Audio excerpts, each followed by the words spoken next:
নমস্কার বন্ধুরা, আজ আমি আবারও চলে এসেছি আপনাদের সামনে আবারও একটি নতুন রেসিপি নিয়ে। অনেক দিন কোনো রেসিপি বানাতে পারিনি আমি, অ্যাকচুয়ালি আমার একটু অসুবিধা ছিল যার জন্য বানাতে পারিনি। তো আজকে আমি নতুন রেসিপি আবারও আপনাদের সামনে নিয়ে এসেছি। যা গরম পড়েছে এই গরমে একটা সাধারণ খুব সিম্পল রান্না করব। এই গরমে কথা মাথায় রেখে আজকে আমি এই রেসিপিটা নিয়ে এসেছি। আর এখন ফুলকপিও বাজারে খুব ভালো পাওয়া যাচ্ছে, তো আমি এই ফুলকপি আর আলু দিয়ে আজকে আমি কাতলা মাছের একটা রেসিপি নিয়ে এসেছি। চলুন দেখি কিভাবে বানানো যায় এই রেসিপিটি। এটি করতে আমার মাছ লাগবে, তো আমি কাতলা মাছগুলোকে ধুয়ে নিয়ে এসেছি। দিয়ে দেবো হলুদ আর দিয়ে দেবো নুন। এটা দিয়ে আমি ম্যারিনেট করে রেখে দেবো, 10 মিনিট রাখলে হয়ে যাবে।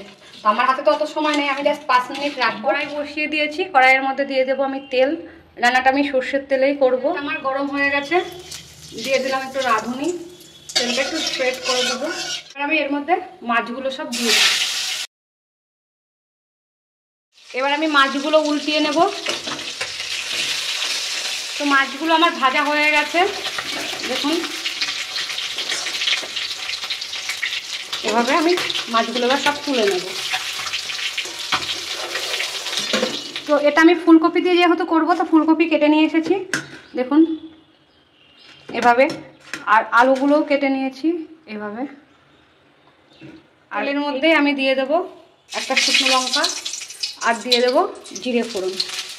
এটা সিম্পল রান্না, যেহেতু বেশি কিছু মশলা যাবে না এর মধ্যে। আমি দিয়ে দেবো কপিগুলো আর আলুগুলো নাড়িয়ে নেব। দিয়ে দেবো হলুদের গুঁড়ো, নুন পরিমাণ মতো নুন, নাড়িয়ে নেব। আমি দেখুন কিছু নিয়েছি লঙ্কাটা আপনারা যে যেরকম ঝাল খাবেন সেই অনুযায়ী লঙ্কাটা নেবেন। একটা টমেটো, আদা আর কাজুটা অপশনাল, না থাকলে দেবেন। তো এগুলো আমি পেস্ট করে নিয়ে আসি। আমার ভাজা হয়ে গেছে, এবার আমি এর মধ্যে দিয়ে দেবো 1 চামচ জিরের গুঁড়ো, আর একটু দিলাম। দিয়ে দেবো ধনের গুঁড়ো, এটাও 1 চামচ পরিমাণে দেবো। একটু কাশ্মীরি লঙ্কার গুঁড়ো, জাস্ট কালার করবে আর কিছুই নয়। দেখুন এই পেস্টটা আমি এর মধ্যে দিয়ে দেবো।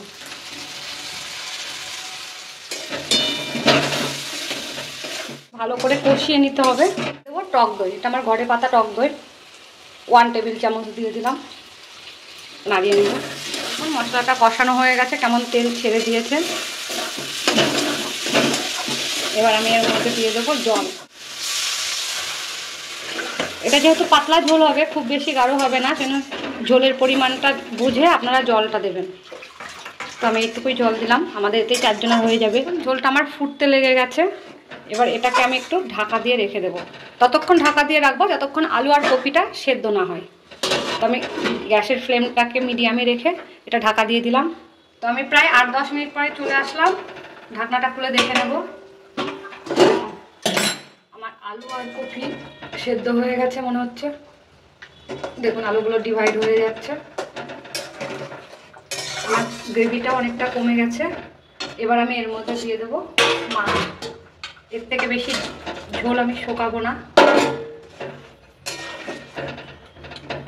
এবার মাছটাকে আমি একটু ঢাকা দিয়ে রাখবো 3-4 মিনিট। 3-4 মিনিট পর চলে এসেছি, ঢাকনাটা খুলে নেব। আমার রান্নাটা অলমোস্ট ডান। এবার আমি দেখুন এখানে আমি 1/2 চামচ মতন চালের গুঁড়ো নিয়ে নিয়েছি। আমার ঠাকমাকে দেখেছি চালের গুঁড়ো গুলে দিত, আমি আর জলে আলাদা করে গুলে দিলাম না, জাস্ট ঝোলের মধ্যে এইভাবে হালকাভাবে ছিটিয়ে দিলেই এটা গুলে যাবে। সাবধানে দেবেন। আর যারা নতুন রান্না করছেন তারা এইভাবে মেশাতে পারবেন না, তারা কি করবেন একটু জলের মধ্যে গুলে দেবেন। তাহলে কি হবে, ঝোলটা একটু মানে ঠিক হবে, একটু ঘন হবে। দেখুন রান্নাটা আমার হয়ে গেছে।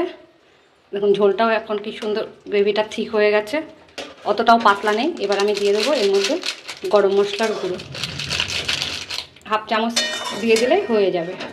এটা ভালো করে মিশিয়ে নেব। দেখুন কালারটাও কি সুন্দর এসেছে, আর এটা খেতেও খুব ভালো লাগে। বেশি মশলার প্রয়োজন হয় না, কিন্তু ঝোলটা ভীষণই টেস্টি হয়।